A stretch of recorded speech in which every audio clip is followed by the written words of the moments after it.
tambalang kumikinang. Nicole Ayala and Diego Bandido.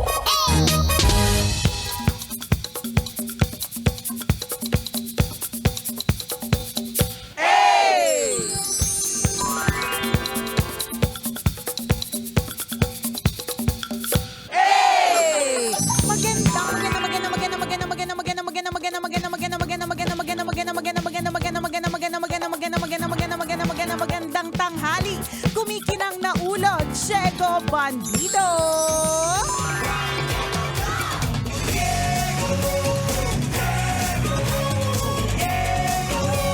Go, Diego, go!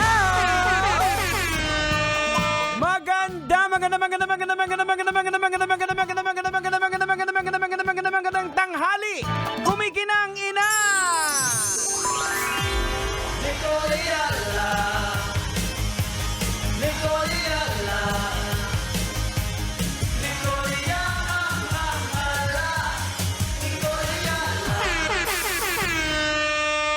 Dear Nicole Ayala and Diego Bandido.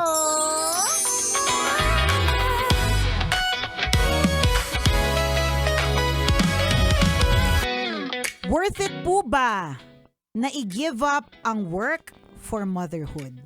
Oh. Kasi po ngayon na ay nag-iisip-isip ako after 15 years in the corporation na mag-give up at mag-full-time nanay. Ang dami kong iniisip at ang dami kong fears. Ano po ba ang dapat gawin? Ayan.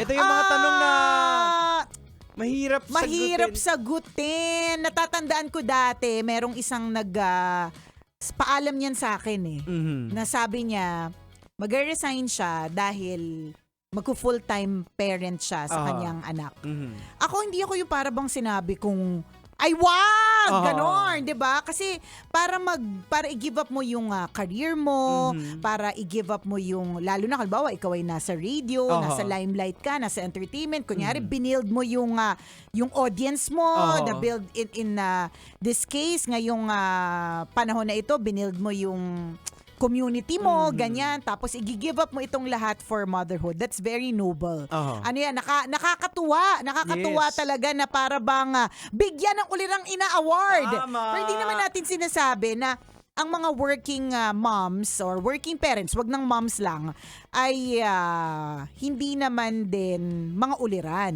Kasi kanya-kanya naman yan. Yes, Di ba? Hindi namin masagot yung tanong mo kasi depende sa dynamics ninyo Yes, eh. oo, yun nga din sasabihin ko. Diba? Depende sa sitwasyon ninyo. Na meron kayo. Ano yung pangangailangan. Correct. Di ba? Pero alam mo ako, kahit na, alimbawa, minsan iniisip-isip ko na, ano kaya isang araw, yung mga pangarap natin, Diego, yung mga isang araw gigisingin tayo ng mga magulang natin para sabihin na, anak, tinetest ko lang yung character mo, mayaman ka talaga.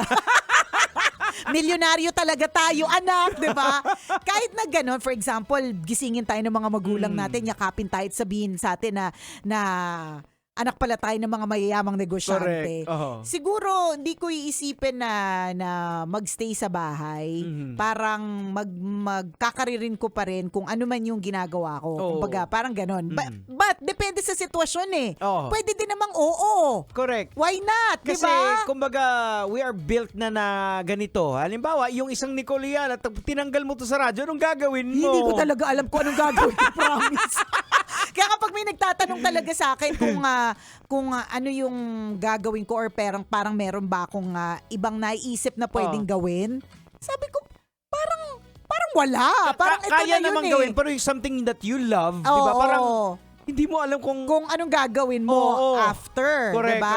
Yung sinabi mo stemming from yung what you said na something that you love. Ito kaya siguro nasa crossroads itong sinanay kasi syempre love niya din yung mga kids. Yan, So, iniisip niya i-give up yung 15-year career niya sa corporate world para maging full-time. Wala namang problema. Kung afford ng pamilya ninyo Correct yan. na yung sweldo, kung ano man yung kinikita mo, kaya namang ma-achieve in whatever way. Tama. Wala namang problema. Go! Ayan, yun yung una-una mong iisipin eh. Correct. Kasi kung ako tatanungin, kung iisipin, sabi niya, magstay ka pa ba sa radyo? Sabi ko, oo naman kasi nai-enjoy ko, pero pag halimbawa, given the opportunity na kasi ako like for example, ang dami kong mga maintenance. Hindi ako pwedeng tumigil. Correct, totoo. Oo. So feeling ko itong nanay na ito, sana all, walang maintenance. Feeling ko lang maintenance. Pero pag nasa bahay ka, tapos kasama mo na yung mga bata, baka umpisa na ng maintenance. Pero kung tatanungin ako na willing ka na ba mamundok, doon ka na lang mag-preach ng word, willing ako, pero alam kong hindi pwede. Hindi pa ngayon. Oo, hindi diba? ngayon. Dadating yung panahon. Ako gets ko rin yan na pag halimbawa tinatanong sa akin, willing ka na bang i-give up? Ay hindi, merong isang nagtanong sa akin yan, parang kung meron kang pagpapasahan ng corona bilang si Nicole Ayala, kanino mo ito papasa? Ayan. Ako naman, hindi dahil sa tingin ko walang karapat-dapat kasi napakarami naman din talagang magagaling na mga mas bata, ganyan, mas makipot at mas masikip. Tama. 'Di ba? Pero hindi wala akong pagpapasahan kasi feeling ko walang magaling kasi napakaraming magagaling. It's really more of nandito pa kasi ko tegi na ba ako para ipasa? Pero naman hindi naman imposible na isang araw na lang wala na kami, hindi niyo na kami maririnig. Hindi na imposible, 'di ba? Halimbawa, isang araw, narinig nyo kami sa tanghali, tapos biglang, ba't nawala sila? Ayan. Anything can happen Correct. Nangyayari talaga yung mga ganyang klase mga eksena. Kaya lang, ang question talaga dito is, kaya ba? Diba? Ganun lang naman yun Kaya ba? So, bago ka mag-desisyon na i-give up mo yung career mo, ganyan, mag-compute din muna kayo mag-asawa. Yun ang pinaka-importante sa True. lahat. Hindi pwedeng basta tatalikod ka na lang na hindi mo pinaghahandaan. Wala kang fallback na bigla ka na lang didesisyon Correct. na ayoko na. At ganun din, Jegs, ko halimbawa, full-time ka sa bahay, tas biglang magde-decide ka na magkaroon ng work o kaya magkaroon ng career na bilang working mom.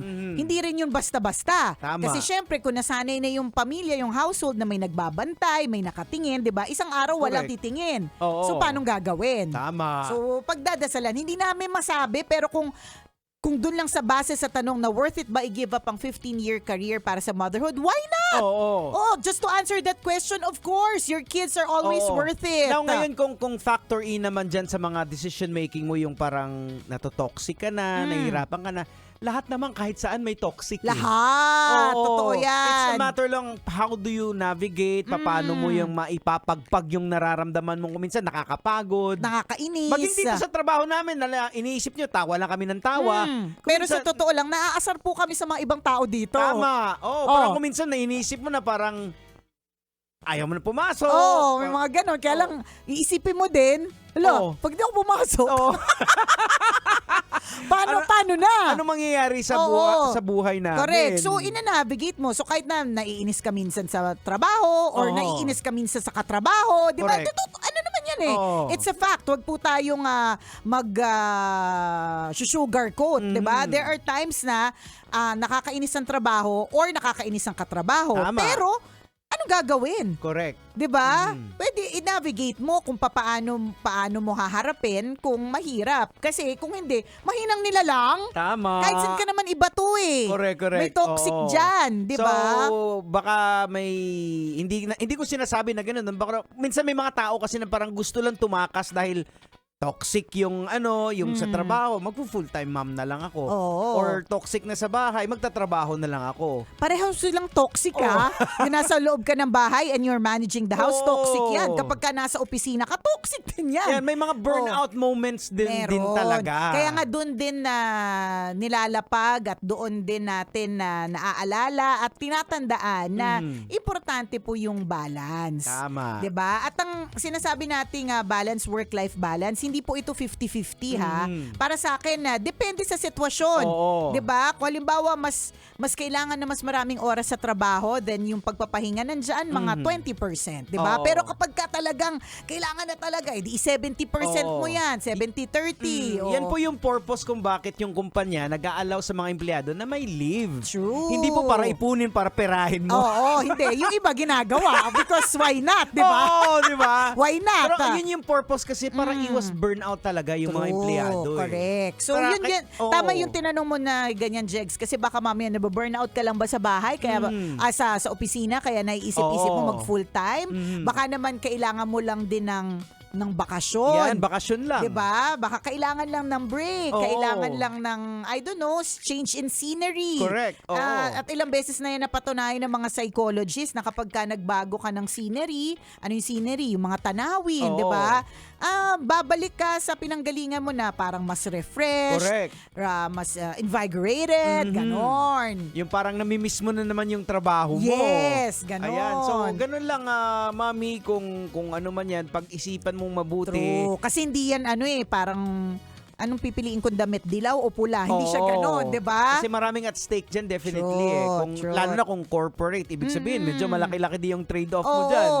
ganon. Tsaka depende sa sitwasyon. There are Oo. times na ready ka na mag-let go. O, halimbawa, May mga times kung- na hindi rin. Kung mga 6-digit naman ang kinikita ng husband mo, edi pwede ka na lang Oo, mag-ano. kunyari 6 digits yung kinikita ng asawa mo, tapos yung kinikita mo dyan sa kumpanya is sakto lang. Oo. Na para bang wala namang naiaambag, Oo. di ba? Kasi pwede ka pa rin din namang rumakit as a Pwede. mommy eh. Di Yun ba? naman- Maraming gumagawa ng ganyan. Actually, eh. yun na nga ang kagandahan sa Oo. mundo ngayon. Mm. 'Di ba? Hindi katulad nung araw, para magkaroon ka ng negosyo, dapat may pwesto ka. Oo. Para magkaroon ka ng pwesto, ang daming kaakibat niyan. Oo. 'Di ba?